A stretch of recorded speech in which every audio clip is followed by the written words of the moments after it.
I say I'm the greatest heavyweight of all time, but pound for pound, I still say Sugar Ray Robinson was the greatest. Sugar Ray Robinson, hailed as one of the greatest boxers of all time. In the ring, his breathtaking skill, unmatched charisma, and sheer dominance set a standard for greatness. But beyond the lights of the arena and the cheers of the crowd, there was another side to Robinson's story, a side shadowed by darkness. Behind the legend was a man grappling with inner demons, whose struggles spilled into his personal life in ways the public never saw. We delve into the tragic and dark truths about Sugar Ray Robinson. From his battles with alcoholism to his history of domestic abuse, we'll uncover the turmoil that often lay hidden behind his charming persona. We'll explore the price of fame, the haunting guilt he carried from the death of a rival, and the pain he inflicted on those closest to him. Join us as we examine the brilliance of Sugar Ray Robinson and the troubling realities of the man behind the myth.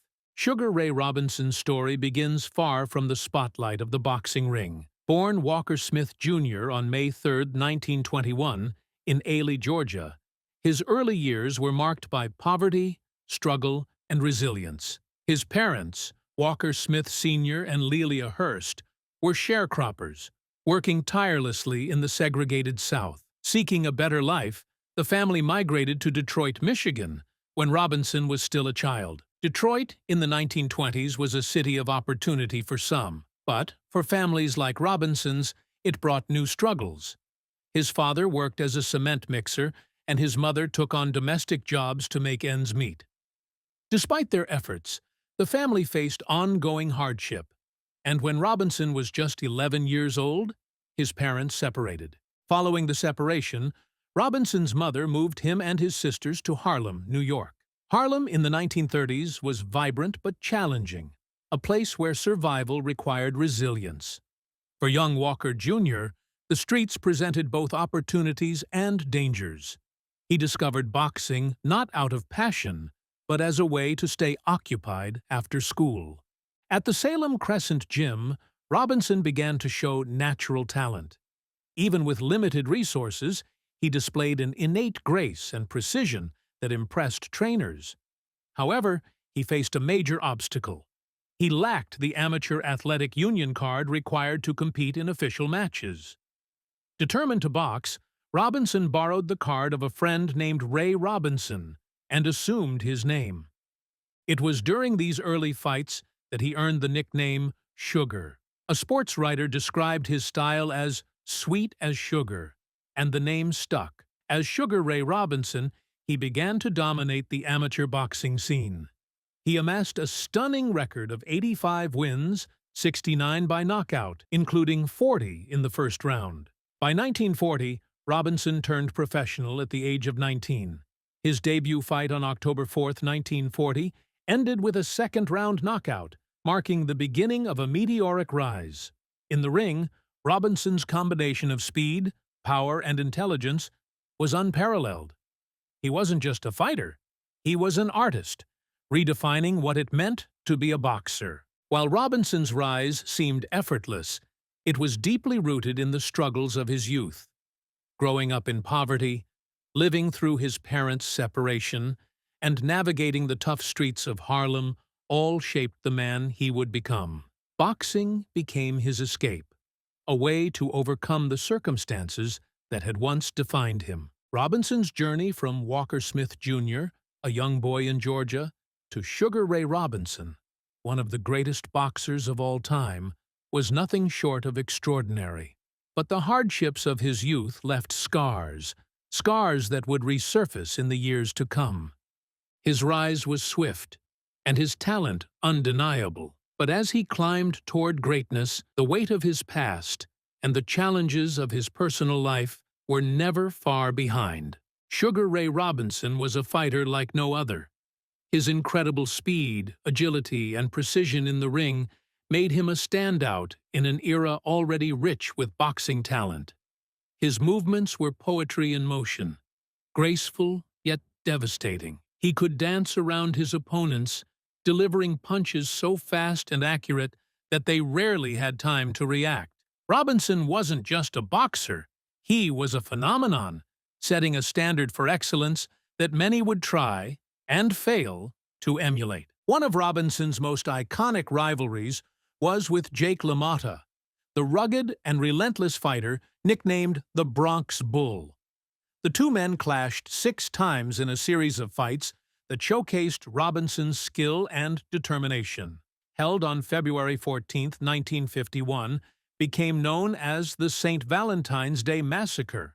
In that brutal match, Robinson's mastery was on full display as he pummeled LaMotta with a relentless barrage of punches, ultimately winning by a 13th-round technical knockout. Even LaMotta, known for his toughness, later admitted, "Nobody hit me like Sugar Ray. He was the greatest I ever faced." Robinson's dominance wasn't confined to a single weight class. He began his career as a welterweight, winning the world title in 1946, but didn't stop there. He moved up to middleweight and became a 5-time champion in that division, a feat unheard of at the time. His ability to transcend weight classes demonstrated not only his versatility, but also his unparalleled skill, power, and adaptability. Outside the ring, Robinson's charm and charisma made him a star beyond boxing. He was one of the first athletes to achieve celebrity status, bridging the gap between sports and entertainment. Whether he was driving around in his pink Cadillac or performing in his nightclub, Robinson exuded a larger-than-life personality that captivated fans. He was the prototype for the modern sports star, showing that a boxer could be as much a cultural icon as a champion athlete. But while the world saw the polished, charming persona of Sugar Ray Robinson, there was a darker side to the man behind the gloves. Fame, as dazzling as it was, came with its pressures. The struggles of his past and the demands of his present often collided in ways that revealed the cracks beneath the surface.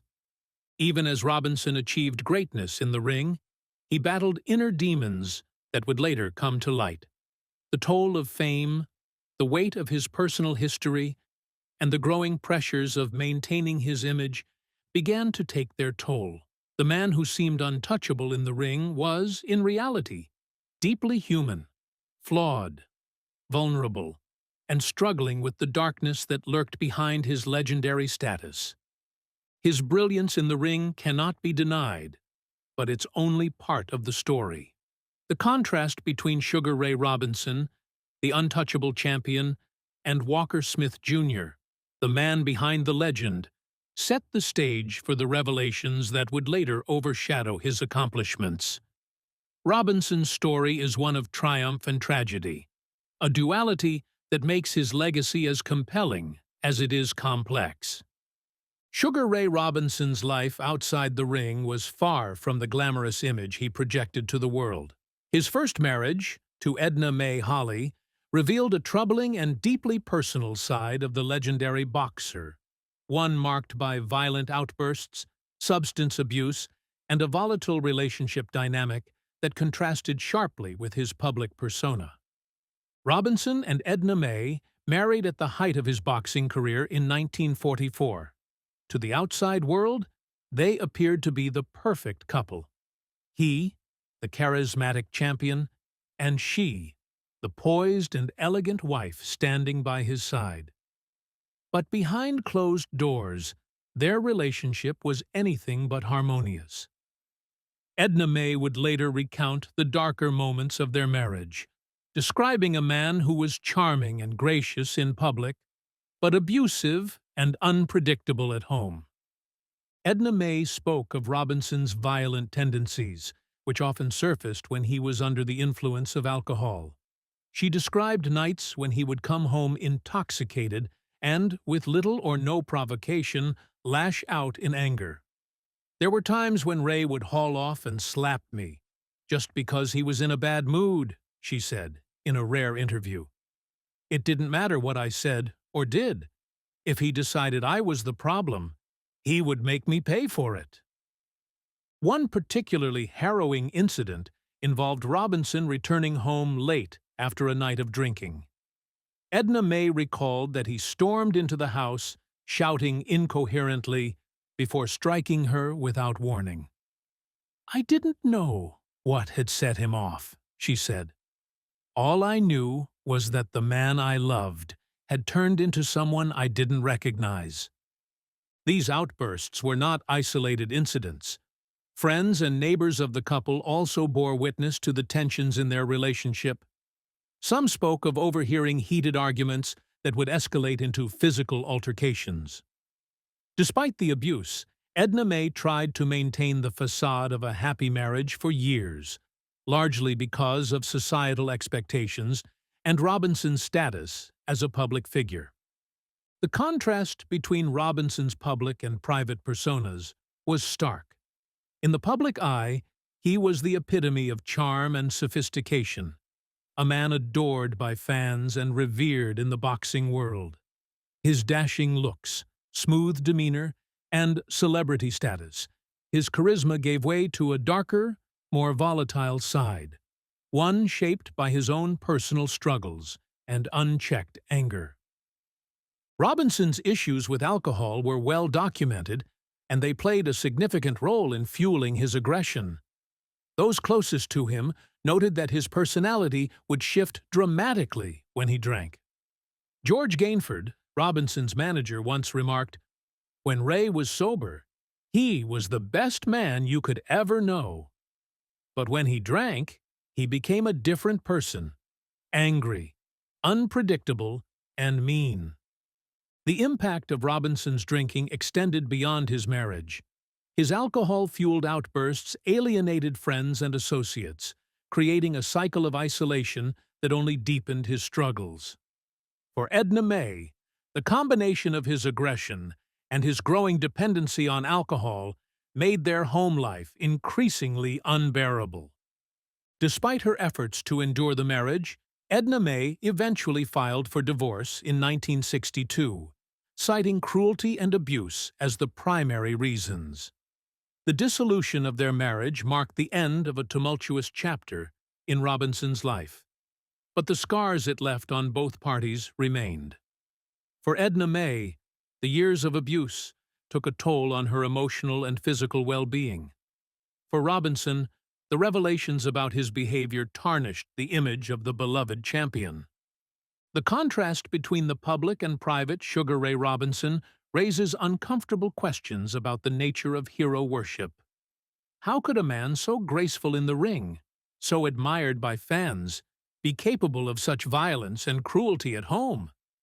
The answer lies in the complexity of human behavior. Robinson's life was shaped by hardship, fame, and the pressures of being a public figure, all of which exacerbated his personal demons. The night before his fight with Jimmy Doyle, Sugar Ray Robinson had a vivid and unsettling dream. In it, he delivered a punch so devastating that Doyle collapsed and died in the ring. The dream was so disturbing that Robinson woke up shaken, convinced it was a warning. The next morning, he told the boxing commission that he wasn't going to fight. "I dreamed I killed him," Robinson explained. His words alarmed the officials, who scrambled to change his mind. They assured him it was only a dream, and called in both a Catholic priest and a minister to counsel him. The clergyman told Robinson to dismiss the premonition and trust that everything would be fine.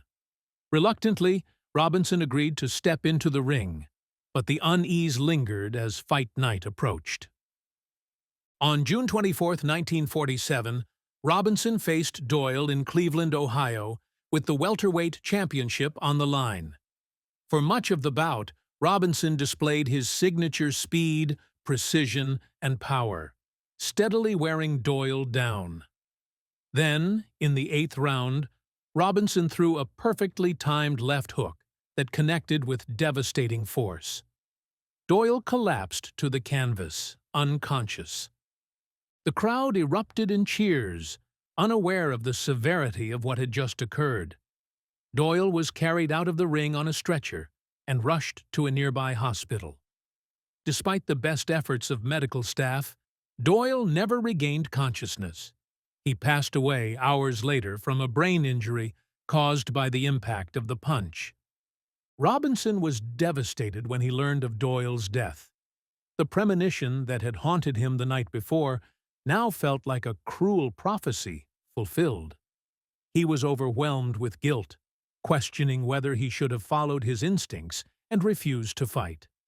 Although no one blamed him for what happened, boxing, after all, was a dangerous sport. Robinson couldn't shake the burden of responsibility. In the weeks that followed, Robinson wrestled with his grief. To honor Doyle's memory and provide for his family, he made the extraordinary decision to donate his earnings from the fight to Doyle's mother. It was a gesture of compassion that revealed Robinson's humanity amid the brutality of his profession. Still, the tragedy left an indelible mark on Robinson's psyche. He later spoke of the incident with profound sadness, saying, "Not a day goes by that I don't think about Jimmy Doyle. I wish I could take it all back." The fight became one of the darkest chapters in his life, a haunting reminder of the risks inherent in the sport and the cost of his own success. At the height of his fame, Sugar Ray Robinson seemed larger than life. His success in the ring brought wealth, admiration, and opportunities that few could imagine. But behind the glamour of his lavish lifestyle was a pattern of financial mismanagement and personal hardship that would ultimately overshadow much of his later life. Robinson was known for his extravagance. He owned a popular nightclub in Harlem, a pink Cadillac that became his signature ride, and an entourage of friends and staff that traveled with him wherever he went. He spared no expense when it came to enjoying the fruits of his success, throwing extravagant parties, and indulging in the finest luxuries. However, his generosity and carefree spending quickly spiraled out of control. Robinson was known to give away large sums of money to friends, acquaintances, and even strangers, often without a second thought. His nightclub, while a symbol of his success, became a financial drain. Poor management and the high costs of maintaining the establishment made it more of a liability than an asset. Over time, the constant spending, combined with a lack of financial planning, left Robinson struggling to cover his mounting debts. By the later stages of his life, much of the fortune he had earned in the ring had vanished, forcing him to make difficult choices to stay afloat. Robinson's struggles were further compounded by the systemic racism of the time. As a black athlete in mid-20th century America, he faced significant challenges both in and out of the ring. Promoters often exploited him, taking advantage of his talent for their own financial gain while leaving him with a smaller share of the profits. Despite his fame, Robinson still encountered segregation and discrimination, even in the places where he was celebrated as a hero. These experiences left Robinson deeply disillusioned. He often spoke about how difficult it was to navigate a system designed to keep him down, even as he rose to the pinnacle of his sport. The constant exploitation by those around him fueled his distrust and made it even harder for him to find stable ground financially. As his career progressed, Robinson found himself in an increasingly precarious position. By the time he reached his 40s, his physical abilities were waning, but his financial troubles forced him to keep fighting. He stepped into the ring well past his prime, enduring grueling matches against younger opponents. The once dominant champion was now a shadow of his former self, taking fights not for glory, but for survival. Robinson's late career struggles were painful to watch for fans who had once seen him as untouchable. His decline was not just physical, but symbolic of the toll that fame and fortune could take on even the greatest athletes. The champion who had once ruled the ring with unmatched brilliance was now fighting battles on multiple fronts: his finances, his health, and the legacy he sought to protect. In his final years, Sugar Ray Robinson faced battles that no amount of skill or strength could help him win. The once sharp, vibrant champion who had dazzled audiences with his agility and brilliance in the ring, was now grappling with a devastating decline in health. Diagnosed with diabetes and Alzheimer's disease, Robinson spent his later years fighting a very different kind of opponent, one that slowly eroded the sharpness and grace that had defined his life. Alzheimer's disease, a progressive neurological disorder, began to rob Robinson of his memories and cognitive abilities. Over time, he struggled to recognize even familiar faces and to recall the details of his storied career. For a man who had relied so heavily on his mind and instincts in the ring, the loss of his mental acuity was a cruel and devastating blow. The disease left him increasingly dependent on those around him, marking a stark contrast to the independence and control he had exhibited in his prime. Compounding his struggles, diabetes further weakened Robinson's body, leading to additional complications that significantly affected his quality of life. Despite these challenges, Robinson spent his final years reflecting on his life, both the triumphs and the mistakes. In candid interviews, he spoke openly about his regrets, particularly the pain he had caused to those closest to him. "I've made a lot of mistakes in my life," Robinson admitted, "but I've tried to make amends where I could. I hope people can remember the good I've done and forgive the bad." He acknowledged the hardships his family and loved ones endured during his years of fame and success, recognizing the toll his choices had taken. These moments of reflection revealed a man who, despite his legendary status, was deeply aware of his flaws and sought some measure of redemption. Through these difficult times, Robinson was supported by his third wife, Millie Wiggins Bruce. The two had married in 1965, and Millie remained by his side as his health declined. Her devotion and care provided Robinson with a sense of stability and comfort during his most vulnerable moments. In interviews, Millie described the challenges of caring for a man who had once been larger than life. "Ray was a complex man," she said. "He had his demons, but he also had a good heart. In the end, I think he just wanted peace."